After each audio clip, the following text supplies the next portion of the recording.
I don't want to spend any time on the respective CVs and bibliographies, and I'd like to hand over straight away to Brenda, who's going to talk to us about the show. And after that, there'll be questions which I will pose initially and then open the conversation up. Brenda, over to you. Thank you very much. This exhibition of works by Tom Wesselmann is not only important in showing the bedroom titbox, a work that's not in fact been exhibited since the 1970s. It's also significant in potentially making evident how Wesselmann's works are intricately connected to two chronologically overlapping revolutions that were at play when they were made. In what is going to be a 12 to 15 minute talk, I'll link the works to these two groundbreaking phenomena, revealing how in terms of both content and form, Wesselmann's works broke with tradition and positioned themselves on the side of a social, cultural, and political avant-garde. While including a drawing from 1963 and a few works that were made or completed in the early 1980s, this exhibition is really focused primarily on the late 1960s and the early 1970s, the years that are associated with the sexual revolution. It was a revolution that, besides involving a general liberalization in attitudes towards sexuality, included a shift away from an understanding that female desire, if recognized to exist at all, confine itself to expression within marriage. An important factor in the sexual revolution, as I'm sure this audience knows, was the contraceptive pill, first released in 1960. While groundbreaking in freeing women from fear of unwanted pregnancies, it took some time to be readily available. The year 1965 saw the eradication of all state laws in the United States that prohibited contraceptive use within marriage. And by 1972, birth control was legal for the unmarried also. These years also saw issues of sexuality serving as a focus around which various left-wing movements were organized. The ideas of Wilhelm Rech, a second-generation Freudian who died in 1957 and who combined ideas about sexual liberation with socialist ideas, were particularly strong influence on the counterculture of the 1960s and 70s. Viewing conventional morality as a disease, and linked to capitalism as well as fascism, Rech envisaged a utopia in which a so-called natural family would freely express itself, advocating the abolition of laws against abortion and homosexuality, advocating free contraception, the abolition of laws preventing sex education, the right of unmarried women to have sexual partners, the value of masturbation, etc. His ideas would be complemented by those of people like Paul Goodman, Herbert Marcuse, and C. Wright Mills, amongst many others. Also crucial for the tenor of the period, and actually linked initially to the New Left, albeit that it split from it later, was second-wave feminism, which, amongst its many other areas of focus, reacted against oppression in women's private lives. One of the key works of second-wave feminism was Germaine Greer's The Female Eunuch of 1970.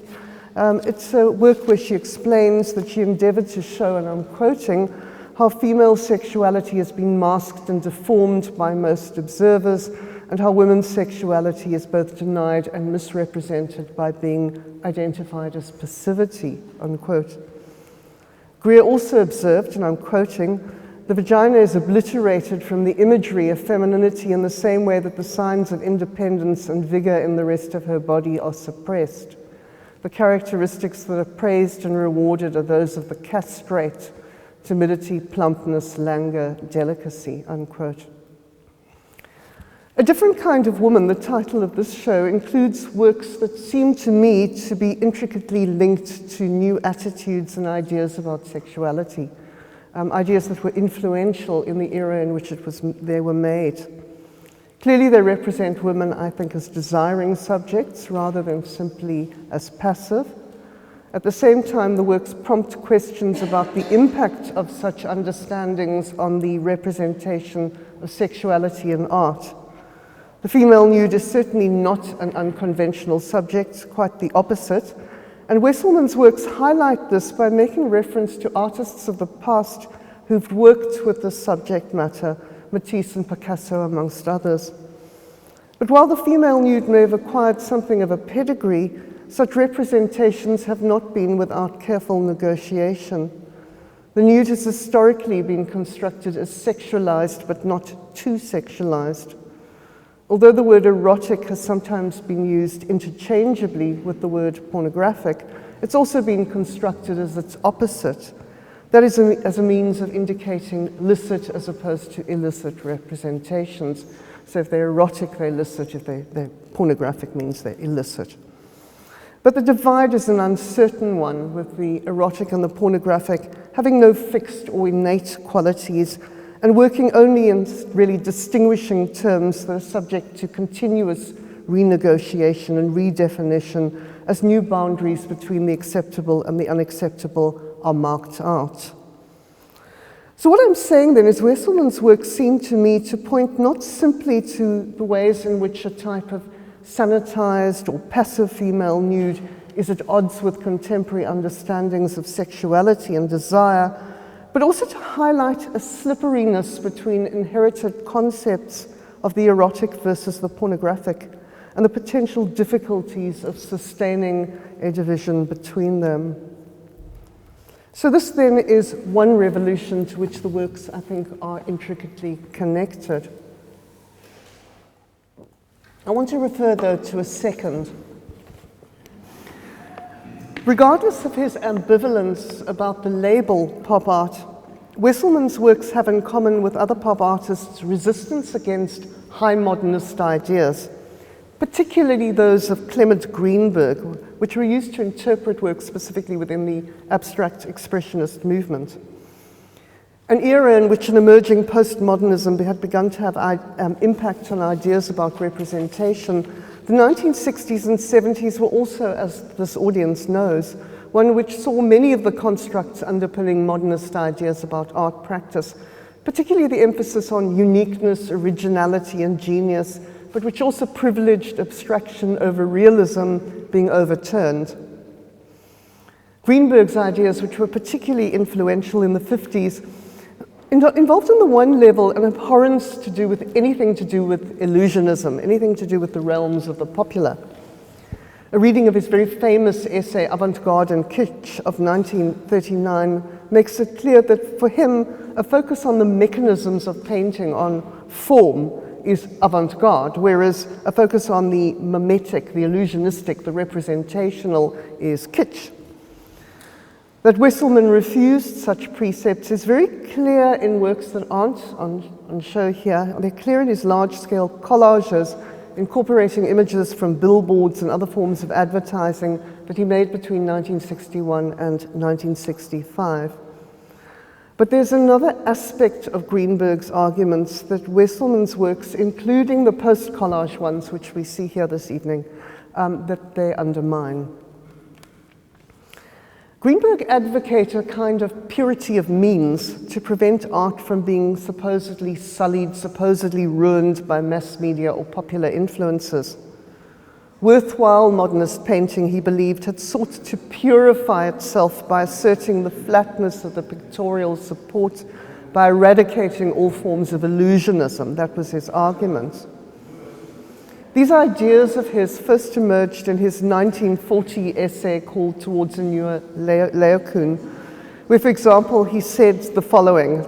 He writes in a very kind of slightly constipated way, but this is what it is.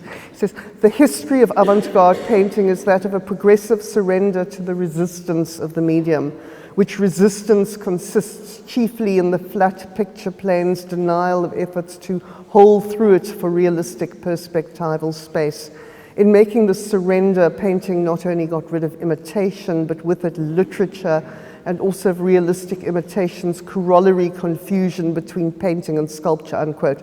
So what he's saying is that there was an effort to get to a sort of flatness, and this meant that by going becoming flatter and flatter, painting asserted its own intrinsic qualities of flatness and distinguished itself from sculpture, and at the same time stopped itself from being illusionistic, and he thinks this is a good thing. These thoughts would be reiterated some 15 years later in his 1965 essay called Modernist Painting, where he defined something he called self-criticism. It's a process in which each art form should focus only on qualities it shared with no other art form, and where he existed, he indicated that for painting this should involve this asserting the flatness of the pictorial surface. Now, what I'm driving at by giving this discussion here is that I think Wesselmann's works complicated and refuse these ideas. In fact, I think they actually critique these ideas implicitly. His so-called dropout or shaped canvases, an example of which is over there, it's a girl eating a banana, or his bedroom painting 67, completely resist the idea of the canvas as something self-contained. These works, in fact, emphasize the way in which viewers tend to look at art in relation to the real world, rather than simply viewing images in formal or abstract terms. Such subversions are also at play at his bedroom titbox. While on one level complicating the boundaries between the erotic and the pornographic, as I've alluded to earlier, Wesselmann's also in some sense upset boundaries between illusionistic or representational devices that are associated with theatre on the one hand and on the other with painting and sculpture. So he's confounded distinctions between qualities used in different kinds of creative media in a way that somebody like Clement Greenberg would have considered completely unacceptable. Particularly relevant also are works where Wesselmann has used more than one shaped canvas and separated them out in space, such as in his bedroom painting 24 of 1970, the work, in fact, you see behind you, included in this show. Like other works using various shaped canvases, bedroom painting 24 resists the idea of a separation between painting and sculpture. While incorporating flat canvases, these actually occupy three-dimensional space. And although it's designed to be seen from the front, bedroom painting 24 can't be said to be flat. So what I'm saying then is that while works such as these are tied into Wesselmann's engagement with the psychology of perception, they're simultaneously refusals, critiques of high modernist ideas about purity of means. They offer a resistance to and a reaction against Greenberg's ideas that it's necessary for the avant-garde to insulate itself against incursions from a popular or media-saturated world by separating different categories of creative art production from one another and by focusing on form as an end in itself. So they critique that idea. It's been remarked in the recent literature on him that Wesselmann's works have actually tended to be afforded a lot less attention than is their due. The reasons for this omission must remain at the level of speculation. Undoubtedly, it's got something to do with the nervousness in America about showing sexually explicit work in museums. As Stefana Quinn noted in the catalogue for the Wesselmann retrospective in Montreal, conservative values influential during Reagan's governance in the 1980s, as well as the long-term effects of the controversy that arose in regard to the works of Mapplethorpe in the Contemporary Art Center in Cincinnati in 1990, had an enduring impact on what museums felt able to show, felt able to support without facing a media storm or threats of shutdowns. But probably also at play is a superficial reading of Wesselmann's works, and I suspect a complete lack of recognition of their critical engagement with the politics, dilemmas, and complexities of representation in general, and sexuality specifically. Thank you. Thank you very much, Brenda. I think that's extremely helpful to situate the work art historically, but also socially, politically, and culturally. I'd like to direct my first question to you, Jeff. Yes. To perhaps just complement this by trying to position this particular show in the wider chronology of Tom's exhibition history. You know, what it's inspired by, and also how it fits into things that have preceded it. Right. Yeah. What sort of sense it makes. I've prepared just a few points that I wanted to make that I think are probably the most sort of important things to remember when thinking about this show. So Tom Wesselmann is famous for the series of paintings called The Great American Nude. It's a series of 100 paintings he produced during the decade of the 1960s. These paintings depicted the modern American nude surrounded by objects from everyday life. The model for these paintings was his new wife at the time, Claire, and these paintings were both a celebration of this new domestic life that he had and also a challenge to the tradition of the classical nude that goes all the way back to Giorgione. His rise to fame in the New York art world was extremely fast. I think fast, especially if we think about things today. 2 years after he graduates from college, he is already having his first one-man show in New York City. This show is titled The Great American Nude. It's in 1961 and takes place at the Tanager Gallery. This is followed only a year later by the New Realist show at the Sidney Janis Gallery in 1962. And then in that exhibition, Tom shows with all of the other major pop artists, including Andy Warhol, Roy Lichtenstein, and James Rosenquist. Later that same year, he has his second major solo show, and 18 of the 20 paintings that are shown in the exhibition are sold, which is a fairly amazing feat for someone just out of school, only 3 years. And it's really amazing to realize how quickly all of that takes place. The show we have here today partially recreates an exhibition at the Sidney Janis Gallery in 1970. This exhibition marked the beginning of a new series of paintings called the Bedroom Paintings. In this new series, Tom departed from the previous series, The Great American Nudes, in several important ways. The first big difference is that these new works were purely painting, as opposed to a combination of painting and assemblage elements that we saw in The Great American Nudes. And the second big change is a dramatic increase in scale. Rather than seeing a life-size nude, in these works we only see a fragment of the body, and it's enlarged to gigantic proportions. There's one last thought I'd like to leave with you in thinking about this show. The Janis show, which this show is based on, was almost 50 years ago. And yet these works still have the power to provoke. I think it's important to remember that Tom made these works for a very different audience. We look at these works today with very different eyes, and I think it's tempting to bring our 21st century perspective to works that were in fact produced in the 1970s. Thanks, Jeff. I think it might be worth adding that in this year, this is the second historical show that is being staged, and the first was the early collage, the intimately scaled early collage shows that works at David Zwerner in London in February. And this show is a sort of natural follow-on to that, because it moves from those early collage works straight into the bedroom paintings and shows exactly what you've described, the explosion of scale and the shift from collage to painting, which you talked about. So I think, thank you very much.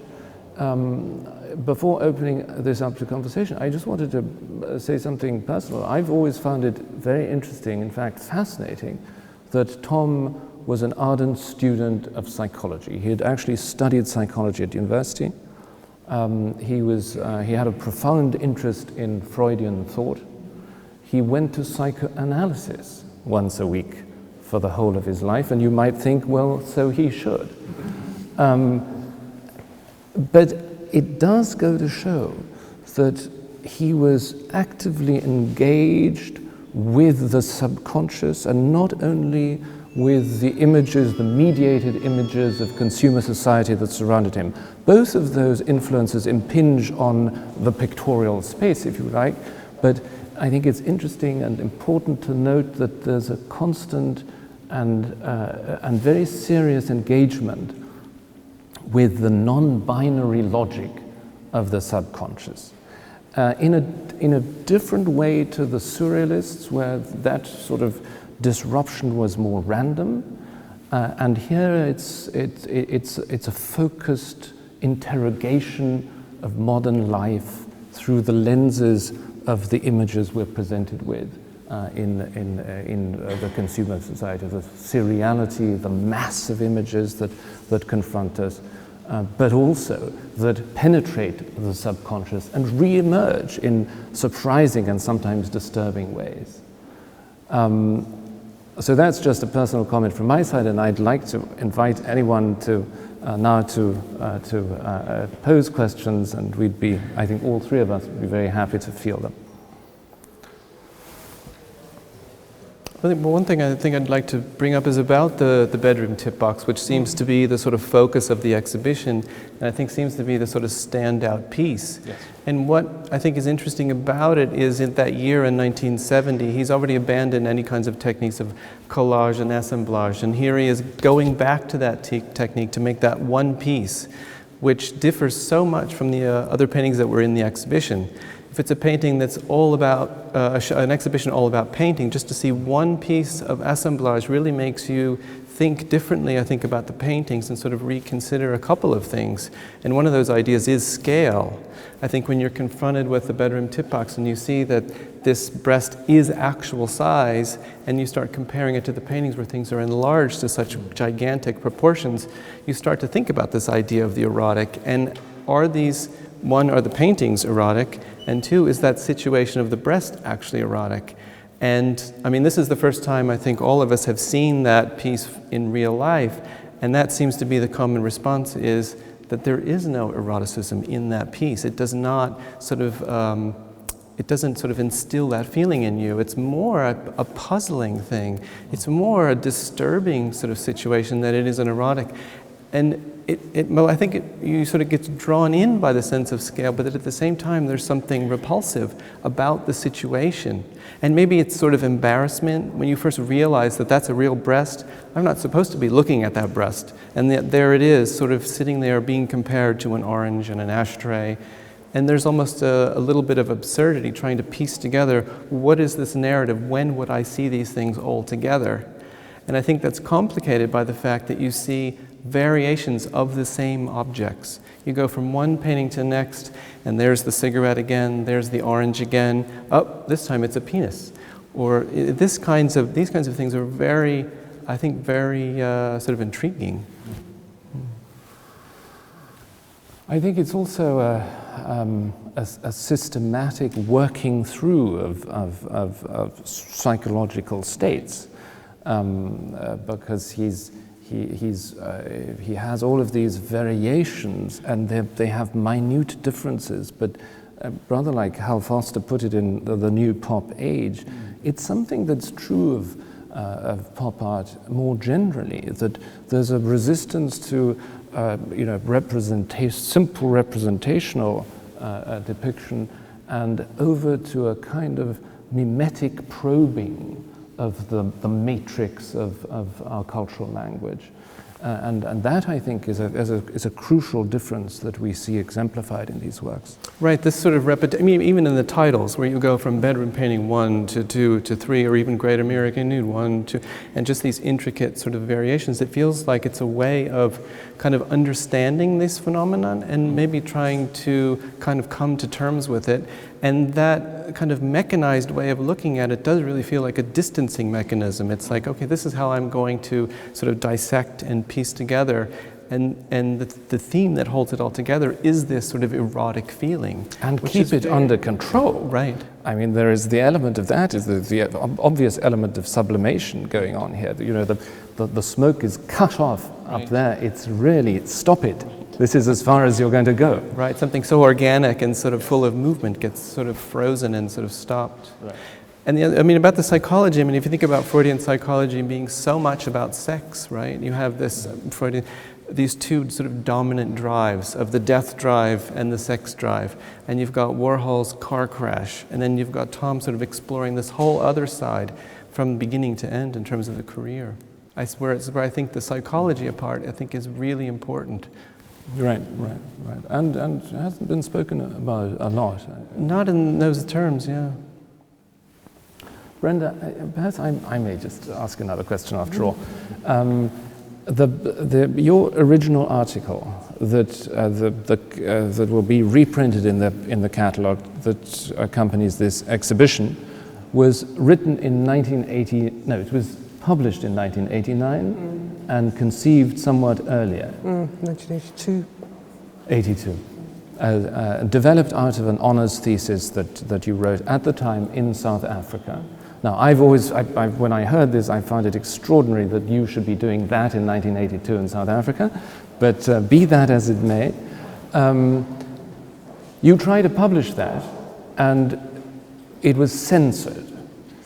Yes, it was accepted for publication, and as it was in press, it got censored. It was a wonderful irony, which you'll see I discuss in the catalogue essay, because I discuss in the essay that I make the point that Wesselmann's works are actually much more disconcerting to a heterosexual male audience than is normally acknowledged. And I point specifically to his images of penises, and I have one there, and I say it's a very disconcerting image, this reclining penis, as it were. So there's a kind of complication of agency. It's got... It caused, in fact, the censorship proved my argument, because the moment it arrived in the layout section for the article, somebody got very upset and sent a complaint. It was actually a university journal, and it went all the way up to the vice-chancellor, who prohibited it. And then it ended up being a newspaper article on issues around it. But the point here is it's just so interesting, because the actual way it was treated showed the point I was making, that the works are actually very disconcerting. So it's to pick up the point that Jeffrey was making earlier, when he talks about the images are not actually really erotic. They're almost about eroticism, but they end up being not remotely erotic, and can be very disturbing. Whether that's to do with psychological issues or whether that's a deliberate strategy, I don't know, but that would seem to be the impact of them. That they're not, when you come up to them, sort of, they're not erotic, no, I don't think. I agree. And even with the Great American Nudes, I think it actually is this assemblage and the collage techniques that actually distances you from that idea. When you have to deal with all of these different realities within the same picture, the erotic component of those paintings just seems to disappear. In the same way here, where you have the body fragmented. I mean, to look at the bedroom titbox and see one breast, it's not a common experience. You always see two. You don't see one isolated in that way. And to see it separated from the body in that way as well, I think it doesn't make any sense in terms of being erotic. Though one might say that it's an example of fetishization, because it's the fragmentation and the concentration onto a part that really should be focused on the whole, and yet because of that context, it's sort of defetishized. It sort of negates that whole process. But I think in that situation, in terms of fetishizing, there may be concentration on one part, but the rest of the body is still in the periphery. It's still sort of available for view, even if it's being ignored. But when it's literally not there, it seems to really sort of change that phenomenon, I think. And I think there's also the issue of scale, which you raised as well. One of the things I'm also kind of interested in portraiture, and one of the things I've found in my work in portraiture, which I think applies here as well, is that people get upset by images that are not of human scale when they're enlarged. It's like a face that's enlarged beyond human scale in a portrait upsets people. People get up, they don't like it. They're repulsed, it's disconcerting, without quite knowing what's making them upset. And I think something like that is going on here with the sudden enlargements of bits of the body as well. And I mean, the body parts and the things are almost, you talked about pure form. This is a place where they almost become pure form. You can still recognize the elements, but you get kind of lost in these sort of vast expanses of sort of beautifully painted gradations or solid color or things like that. And you only kind of recognize the erotic component sort of subliminally. It's not sort of, doesn't really sort of directly register. I would like to introduce Julian Solms. Oh, nice. Hello. Please. Because we have two models and muses. So nice to see you. Nice to Meet see you. you. Jeffrey. Alors, Daniel Thompson et Monica. Sarah, avec Richard, Monica. Elles étaient des modèles de Tom dans beaucoup de peintures. D'ailleurs, c'est Daniel, là. Alors, just as I told you when yes, this is my body, but it's not my face. Well, that's what you said. I remember that. I remember the email. You said, that's my breast, but it's not my face. But how could you be so sure that that is actually I'm your sure breast? Because I recognize You my do? breast, yes. I see. Anyway, no, we met at one of his shows at Sydney Janis at the time. This is around 1969 or 68, something like that. And I said I loved the paintings. We talked, and I said, you do portraits, and he said yes. Would you do my portrait? I said, he said yes, and he said, would you pose? I said yes. Would you pose nude? I said yes. So that was it. That was it. I was very used to being in artist studios because my grandmother was a great friend of many artists, and she took me to the studios, and I went to Braque's studio and to Dufy and Utrillo, and I was very accustomed to sit there and watch these people paint. So it was very familiar to me, and it was not a problem. And also, I guess it was even less a problem then because nudity was exploding. It's all over. So, all over. So, well, I guess it was just, Bernard. His studio was really the center of his life, and how he would react to the 1960 scene in general, artistic or social, and also what was a normal daily routine he would have. Well, the studio life was central to what he was doing, and he treated it like a 9-to-5 job. He would go in the morning and leave in the evening, and as the decades went on and he had a family and children, he would finish his work at 5 o'clock and walk home and have dinner with his family, with his children and his wife. In terms of the 60s and being a part of the scene, both Tom and Claire participated in many of the happenings that were being staged in 1959, 1960, 1961, those happenings that were sort of scripted and organized by Klaas Oldenburg and Jim Dine and those artists. So they were very much a part of that early scene and were friendly with all of the artists of the time, all of the different pop artists, Roy Lichtenstein and Jim Rosenquist. All of these people were friendly with each other and met at parties and had evenings together. But I think what happens is, in any point in one's life, as you have a family and as things change, you slowly withdraw from that social life and you concentrate on the things that are most important to you, which for him ended up being his work and his family life. And the social life of the art scene became something he was less interested in. And I think that wasn't just Tom, I think that was all of the artists of that time. They all had big things that happened in their life that made them sort of withdraw from that part of the art world and just concentrate on their work. Jeff, if I might add to that, that he was a prolific songwriter and a passionate musician.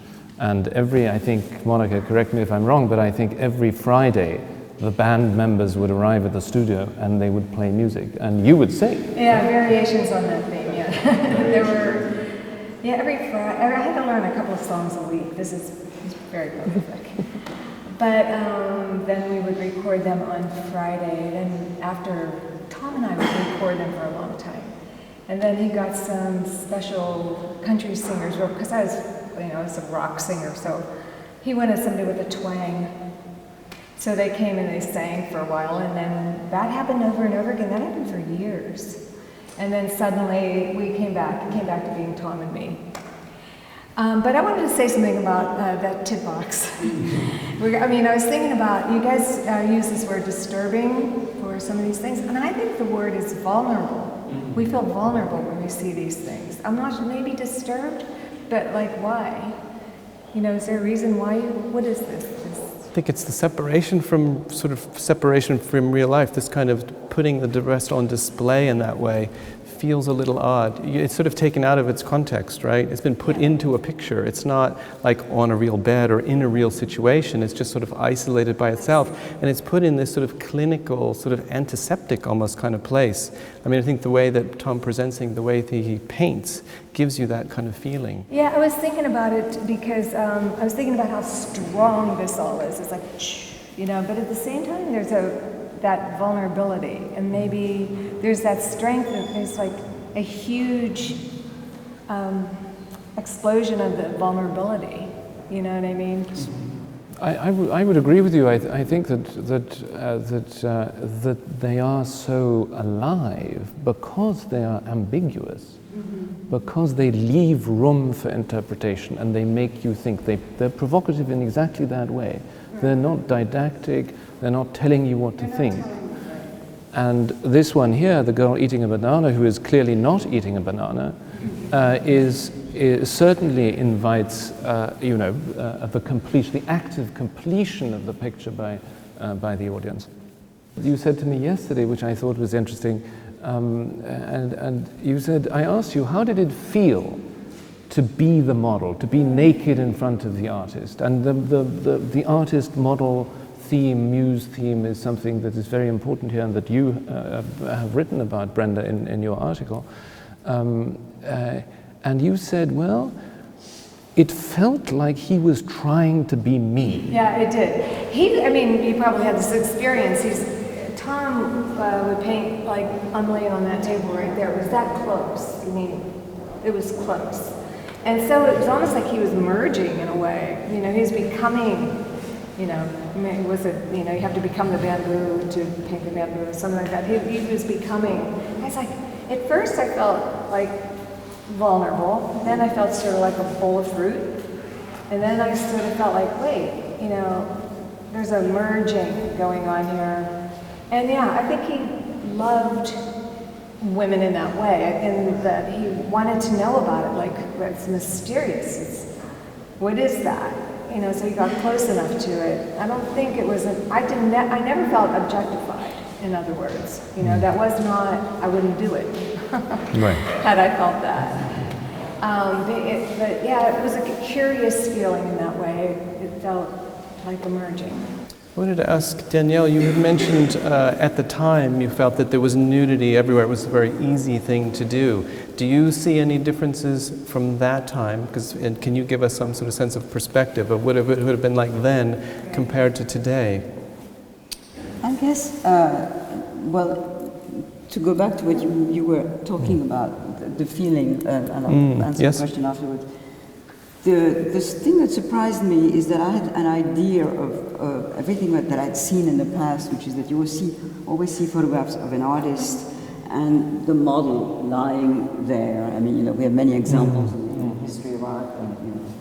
And the thing that was strange to me is that as you were lying on a table, Close. Exactly, he would, I would go there like once a week for many months, and then he did a lot of different paintings, which were actually little pieces of you. He didn't, it was very rarely an entire picture. And therefore, he was going around. He was not just like, the idea we all have. I had somebody, with a canvas. He was there, and then suddenly, sometimes I fell asleep. So he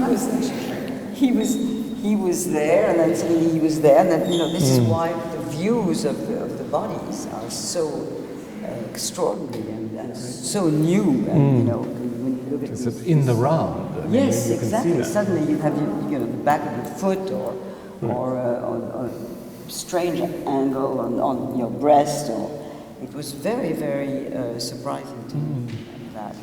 And what was your question again? Oh, just about what you were saying, that it seemed very common at the time to be naked, to be in these paintings, and Well, I how does that guess- relate to, do you think, to today? It's just, I don't know, I suppose today many women or girls would actually very easily pose, you know, it's always been the case.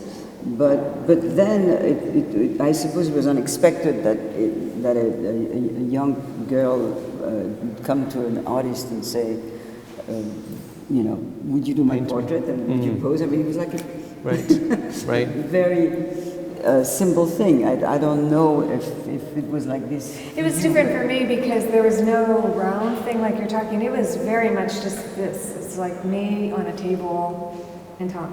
You know, so there was it was much different. And so was it different. Well, it was years earlier. later. It was earlier. Many years later. I don't know if there was an evolution to the way you worked, or. And then we had all these sessions of photographs. He had photographer, this woman friend of his who came and took many pictures. This was very much about hands and smoking, and mouth and smoke. And the fact that actually I did not smoke, and I still don't smoke, and I never smoked. So it was great, because in fact I wouldn't swallow this, you know. The smoke was coming out, and he said he was very happy with this. And this is perfect. Right. Just, Exactly. You know, It's probably better if you don't inhale. Right. I have some of the photographs which he gave me, he sent me. And it's true that, you know, when people smoke, I mean, there's not that thick smoke coming out of your mouth. But that actually was probably very helpful to me. So this is why. Edward, you had a question. Can anybody speak to the mindset or the context that the titbox was created in? It is a singular piece. It is the only work that he created that included a live nude. But the idea had already come to him around 1963. And the first idea he had been making these large assemblage works. You may have seen them in the museum. There would be a painting of a nude, but then there would be a real towel bar with a real towel and things like that. Maybe a real rug on the floor with a chair. And what he wanted to do was make a live portrait. And so he actually approached his dealer at the time, who was Richard Bellamy, and said, "Can you talk to one of your collectors? I know there's one there who commissions a lot of portraits of his wife," and I think it was probably Ethel Skull, who would have been the person he was thinking of, and ask if they would commission this. And then they said no, so it didn't happen. So he let the idea go. And then the next instance, he wanted to actually have a complete nude, so show the whole person in a similar situation. So it would have been a nude on a partial bed with a painted sort of backdrop behind her with some real objects and some painted objects. And what had happened at the time, it was a very common thing to see nudity in the theater. So there was old Calcutta and hair and things like that. And he thought it would just be seen as a big joke. So he just sort of let it drop. And then this last time he was getting ready for his exhibition at Sydney Janus Gallery with a series of bedroom paintings. And he decided to again approach that same idea, but instead of doing the whole nude, it would be a sort of diorama version of one of these bedroom paintings, which is, I think, sort of obvious when you see the piece and then you see the drawing next to it, what he was actually thinking about. But I think, as I was saying before, it's fascinating he decides to go back to that technique of assemblage and sort of put that in the context of all the paintings. And this idea of the real being again sort of put at the center of the exhibition was, I think, really important to him. Because you look at the breast in the bedroom titbox, and you have all these artificial things in there, a sculpted ashtray, a sculpted vase of flowers, but then this real breast, which is sort of, it is a real breast. We know there's a woman attached to it and a part of it, but at the same time we're looking at it and we're seeing it just as a part of this picture, so that the breast sort of goes back and forth between a picture of a breast and then the real breast. And I think he was sort of fascinated by that idea of having something real in the painting. Yes, it's the live ready-made. Right, exactly. Any more questions? Almine? I think it's good. Thank you so much. Thank you for coming. It was really nice to have your point of view.